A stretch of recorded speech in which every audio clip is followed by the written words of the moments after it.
வணக்கம் மக்களே. பாண்டியாவோட ஓவர்ல 4-6 விளாசி தள்ளிருக்காரு நம்ம ரோஹித் சர்மா. அத பத்தி தான் இந்த வீடியோல பார்க்க போறோம். இந்திய அணியோட நட்சத்திர வீரர்கள் எல்லாம் ரஞ்சி ஆடாம ஏமாத்திட்டு வந்த நிலையில இப்போ பிசிசிஐ இதுக்கெல்லாம் முற்றுப்புள்ளி வைக்கும் விதமா 10 ரூல்ஸ போட்டு வீரர்களை கதிகலங்க வச்சிருக்காங்க. அதுல ரஞ்சி போட்டி மாதிரியான முதல் தர போட்டிகள்ல ஆடாத வீரர்களுக்கு இந்திய அணியில இடமே இல்ல. பிசிசிஐ ஒப்பந்தத்துல இருந்து நீக்கப்படுவாங்க. எல்லா வகையிலும் அவங்க கிரிக்கெட் ஆடவே முடியாது போன்ற அதிரடி விதிமுறைகளை பிசிசிஐ கொண்டு வந்திருக்காங்க.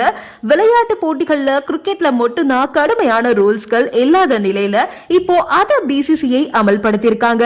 இலங்கை, நியூசிலாந்து, ஆஸ்திரேலியா போன்ற அணிகள் கிட்ட இந்தியா அடுத்தடுத்து தோல்வியை சந்திச்சதே இந்த அதிரடி முடிவுக்கு காரணமா பார்க்கப்படுது. அந்த வகையில இப்போ இந்திய கேப்டன் ரோஹித் சர்மா ரஞ்சி ஆட போறாரு. அதுக்கான தொடர் பிராக்டிஸ்ல தீவிரமா ஈடுபட்டு வராரு. அதோட ஃபிட்னஸ்லயும் கான்சன்ட்ரேட் பண்ண ஸ்டார்ட் பண்ணிருக்காரு ரோஹித் சர்மா. பிசிசிஐ நடத்துற பிரதான கிரிக்கெட் தொடர்ல ரஞ்சி கோப்பை அப்படின்றதுதான் முதலிடத்துல இருக்கு. இந்திய கிரிக்கெட்டோட முதுகெலும்பா ரஞ்சி கோப்பை தான் பார்க்கப்படுது. ரஞ்சி கோப்பையில அறிமுகமாகி சிறப்பா விளையாடுற வீரர்களுக்கு மட்டும்தான் இந்திய அணில வாய்ப்பும் கொடுப்பாங்க. ஆனா ஐபிஎல் எப்ப வந்துச்சோ அப்பையில இருந்தே ரஞ்சி கோப்பையோட முக்கியத்துவத்தை பிசிசிஐ குறைச்சிட்டாங்க அப்படின்னு சொல்லலாம். இதனால ஐபிஎல் தொடர்ல யாரு சிறப்பா விளையாடுறாங்களோ அவங்களுக்கு இந்திய அணில முன்னுரிமை வழங்கப்பட்டு வந்துட்டு இருந்துச்சு. இருந்தாலும் இந்த நடைமுறையை மாற்ற வேண்டாம் அப்படின்னு பல பேரும் சொல்லி வந்துட்டு இருந்தாங்க. ரஞ்சி கோப்பையோட முக்கியத்துவம் குறைக்கப்பட்டதுனால பல ஸ்டார் வீரர்கள் ரஞ்சி போட்டி பக்கமே வரதில்ல. இதனால விராட் கோலி, ரோஹித் சர்மா, பும்ரா, ஹர்திக் பாண்டியா இவங்களை தவிர மற்ற எல்லா வீரர்களும் ரஞ்சி போட்டியில ஆடணும் அப்படின்னு கடந்த வருஷம் பிசிசிஐ உத்தரவிட்டிருந்தாங்க.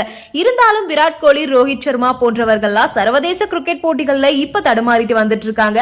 இதுக்காக இந்த ஸ்டார் வீரர்கள் ரஞ்சி போட்டியில விளையாடாம இருக்கிறது தான் இதுக்கு காரணம் அப்படின்ற மாதிரியான புகாரும் வந்துட்டு இருந்துச்சு. சச்சின் டெண்டுல்கர் போன்ற கிரிக்கெட் ஜாம்பவானே தன்னோட கடைசி சர்வதேச தொடருக்கு முன்னாடி ரஞ்சி போட்டியில களம் இறங்கியிருக்காரு. ஆனா இப்போ இந்திய அணியில இருக்கக்கூடிய ஸ்டார் வீரர்கள் ரஞ்சி போட்டி பக்கம் வந்தே பல வருஷம் ஆயிடுச்சு. விராட் கோலி எல்லாம் கடைசியா ரஞ்சி போட்டியில 2012 அப்போதான் விளையாடினாரு. அதே மாதிரி இந்திய அணியோட கேப்டன் ரோஹித் சர்மா கடைசியா 2015 தான் ரஞ்சி போட்டியில விளையாடினாரு. ரோஹித் சர்மா இப்ப ரஞ்சி விளையாண்டு 10 வருஷம் ஆயிடுச்சு. அடுத்து ரிஷப் பண்ட் 2017 விளையாண்டாரு. பும்ரா 2017 கடைசியா விளையாண்டாரு. அதே மாதிரி ஹர்திக் பாண்டியா 2018 விளையாண்டாரு. கேஎல் ராகுல் 2020 ரஞ்சி போட்டி ஆடினாரு. அதனாலதான் இப்போ பிசிசிஐ கடுமையான ரூல்ஸ போட்டுட்டாங்க. அதாவது ரஞ்சி போட்டியில எல்லா வீரர்களுமே ஆடணும் அப்படின்னு. இந்த நிலையில இப்போ ரோஹித் சர்மா மற்றும் பாண்டியா ரஞ்சி கோப்பைக்காக தீவிரமான பயிற்சி மேற்கொண்டு வராங்க. இந்த வீடியோ இணையத்துல வைரல் ஆயிட்டு வருது. அது மட்டும் இல்லாம பாண்டியாவோட பவுலிங்ல ஒரு ஓவர்ல 4 6 2 4 அப்படின்னு ரோஹித் சர்மா தாறுமாறா பேட்டிங் பண்ணிருக்காரு. இந்த வீடியோவை பார்த்த ரசிகர்கள் ஹிட்மேன் ஃபார்முக்கு வந்துட்டாரு அப்படின்னு ரொம்ப சந்தோஷமா இருக்காங்க. ஆனா விராட் கோலியோட நிலவரம் என்ன அப்படின்னு இப்ப வரைக்குமே தெரியல. அவர் லண்டன் போயிட்டதாகவும் தகவல் பரவிட்டு இருக்கு. நன்றி, வணக்கம்.